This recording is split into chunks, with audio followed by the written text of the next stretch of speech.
মুন্না আমাদের গল্পের নায়ক। সাধারণত সব এলাকাতেই দু একটি বখাটে ছেলে দেখা যায়, মুন্না তাদের মধ্যেই একজন।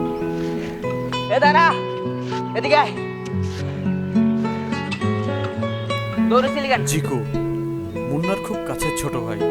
নিষেধ করা সত্ত্বেও অন্য এলাকায় গিয়ে গ্যাঞ্জাম করার কারণে 2 ঘন্টা যাবৎ খুঁজছিল মুন্না। সরি ভাই, ভুলে গেছে। আরে সমস্যা নাই বেটা, তোরে মারবো না, চল চা খেয়ে আসি। চলেন ভাই।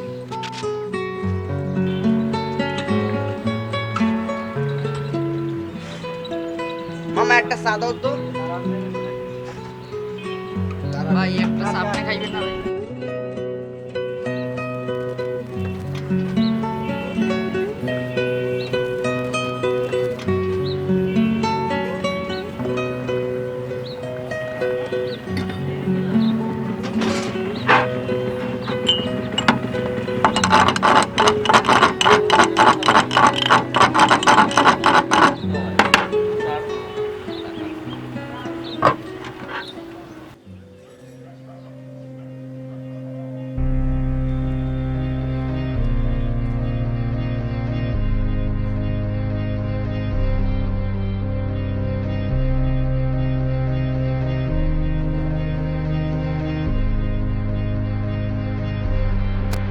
এটা বেশি বড় হয়ে গেছে না, তোরে মানা করছিলাম না, এই কষ্ট করতে তোরে মানা করছিলাম না, সরি ভাই, ভুলে গেছে। তোরে মানা করছিলাম।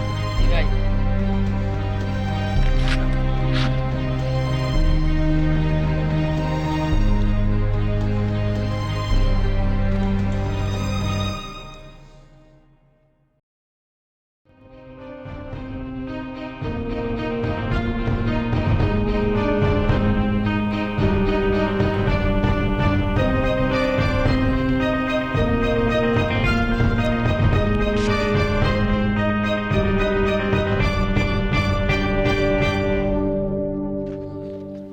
যাস কই সেদিন এলাকায় ছিলি না?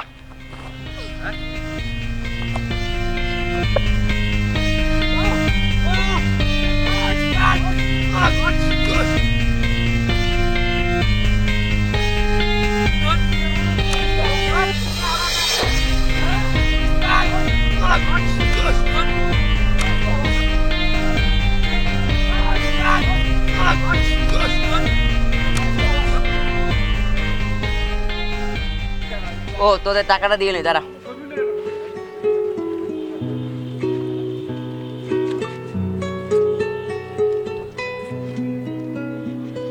কি দেখোস তুই?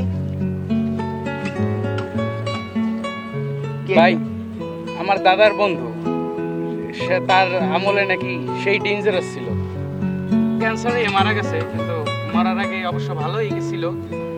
রাইখে দিছি, দেখি কি করব। বাসা থেকে দিছে, আমি যাই তাইলে। যাও। হ্যাঁ হ্যাঁ যাই।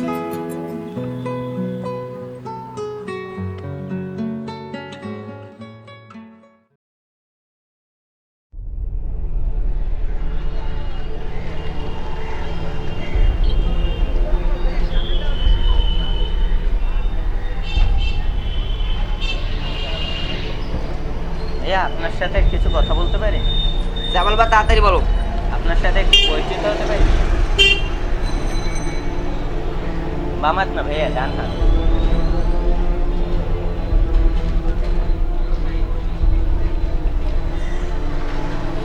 আপনার পাশে বসতে পারি ভাইয়া? বসো।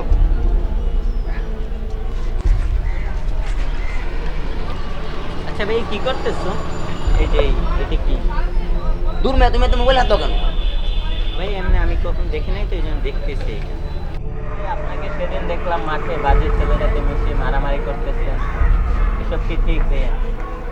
আপনার ফ্যামিলি আপনার জন্য কতটা চিন্তা করে, তারা আপনাকে নিয়ে কতটা গর্ববোধ করে, আপনি নিজেই একবার ভাইবে দেখুন। আচ্ছা ভাই, আপনাকে একটা রিকোয়েস্ট করবো, এইসব মারামারি সব মানে ছেড়ে দেন, ভালো না। চেষ্টা করে দেখবো যতদূর সম্ভব। সেইসব ছেড়ে দাও, ঠিক আছে ভাইয়া? চেষ্টা করে দেখবো ভাইয়া। যতটুকু আর সম্ভব চেষ্টা করো।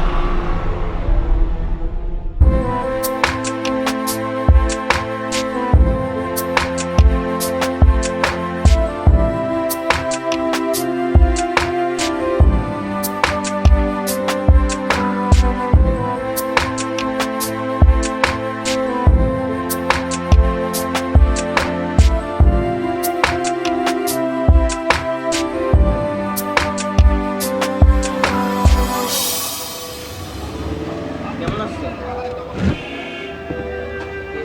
ও ভালো আছো তুমি? বসো। মামা একটা চা দাও তো।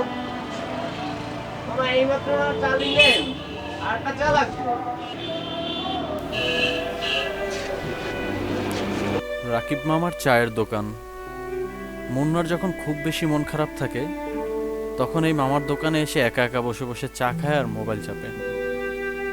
সে কখনো পছন্দ করে না তার চা খাওয়ার সময় অন্য কেউ তার পাশে থাকুক।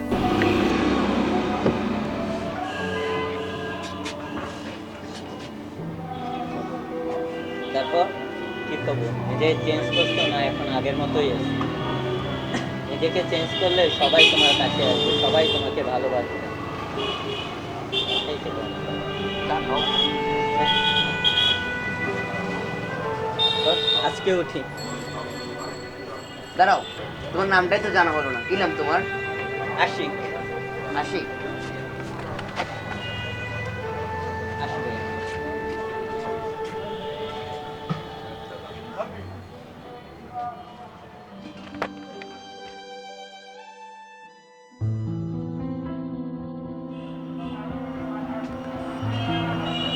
মামা ভালো আছো? আরে মামা তুমি? হ্যাঁ ভালো আছো। তোমার খবর কি? দেখি দেখি না ইদানিং এলাকাতে টাল্লু মাল্লু মারতা, এখন আর মারো না, গুল্লো টুল্লো দাও না, আড্ডা দাও না। আসলে মাকে নিয়ে ঢাকা গেছিলাম, মা অসুস্থ তো। ও ডাক্তার দেখাতে। আজকাল মা বাবার দিয়ে খেদমতো করো, আগে তো এরকম ছিল না। তো বাহ চমৎকার। আচ্ছা মামা, হ্যাঁ ওই বলো। ছেলেটার খবর কি? কোন ছেলেটা? ওই যে সেদিন একসঙ্গে চা খেলাম, নীল গেঞ্জি পরা, চশমা পরে। নীল গেঞ্জিওয়ালা? না মামা, তুমি তো কোনো সময় এরকম তো কারণ নিয়ে আমার দোকানে আসো নাই, মনে পড়ে না এরকম কোনো কিছু।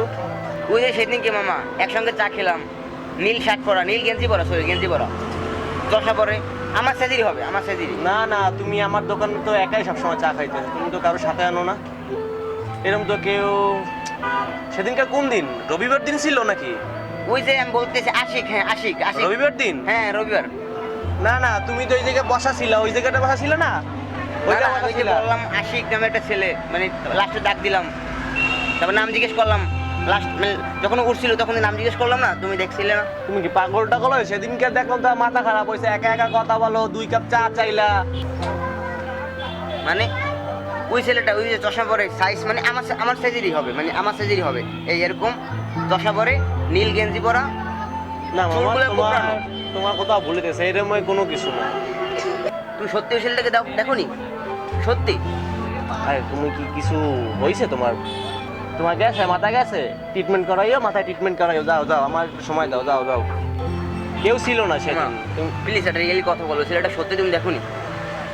এই রকমের না, ওই দিন ছিল না তোমার সাথে। আর তুমি যেরকম বলতেছো তো তো যে জিনিসটা শুনতেছি, ঠিক আছে, ওই তোমার বাবা মানে আমাকে চাচার আমলে এরকম একজন লোক ছিল, চশমা পরতো, একটু মানে একটু খাটো টাইপের, তো ক্যান্সার হয়েছিল, খুব বেয়ারিং ছিল, মাস্তান টাইপের ছিল, বুঝছো মামা? কিন্তু কাজ হবে কি, মারা গেছে, কিন্তু ভালো হয়েছিল। মারা যাওয়ার আগে সে ভালো কাজ, অনেক ভালো কাজ করছে, অনেক ভালো ব্যবহার করে, আর সবার সাথে ভালো, সবার সাথে আচার মতো, এটা ভালো মানে আর কি মারা গেছে, বুঝছো?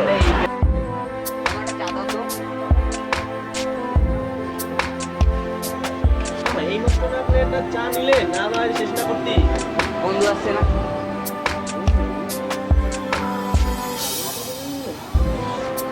খাও, চা খাও।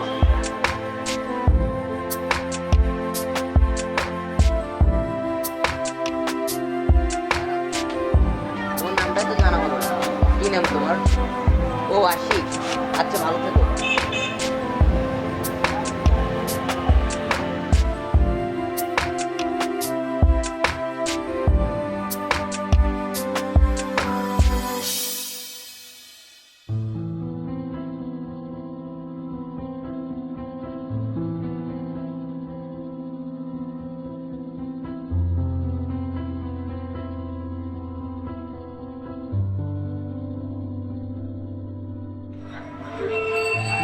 যাও আমার বাসায় যাও তুমি।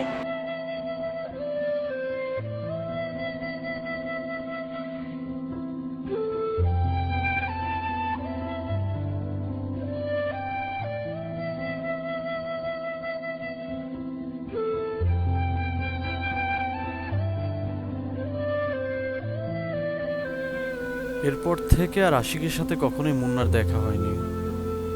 আশিক না এলেও মুন্নার জীবনে এসেছে আমূল পরিবর্তন। সে আর এখন আগের মতো আড্ডাবাজি করে বেড়ায় না, বরং তার সাথে থাকা সেই আড্ডাবাজ ছেলেগুলোকে ভালো হবার উপদেশ দেয় নতুন করে একটি সুন্দর জীবন তৈরি করার।